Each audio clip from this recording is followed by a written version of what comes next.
யார் என் நினைவிலிருந்து தூரமாகிறாரோ அவருக்கு நெருக்கடியான வாழ்க்கை அல்லாஹ் கொடுப்பேங்கிறான். அல்லாஹ்வுடைய நினைவிலேயே மிகப்பெரிய நினைவு தொழுகைதான் இல்லையா?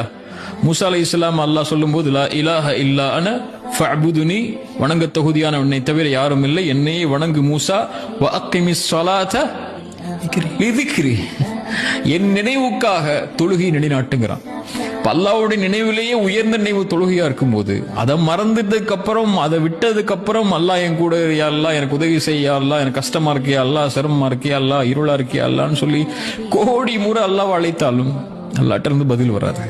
இப்போ ஒரு மனிதனுக்கு அல்லாஹ் கொடுக்கக்கூடிய தண்டனையிலேயே மிகப்பெரிய தண்டனை அவனுடைய அன்புல அவனை விட்டு அல்லாஹ் தூரமாகிறது. அப்படி செய்யணுமா, அல்லாஹ் உங்களை விட்டு தூரமாகணுமா, ஒரே ஒரு செயலை செஞ்சுனுங்க, அல்லாஹ் உங்களை விட்டு தூரமாயிருவான். தொழுகை விட்டுருங்க. ஃபக்கத் கஃபர்.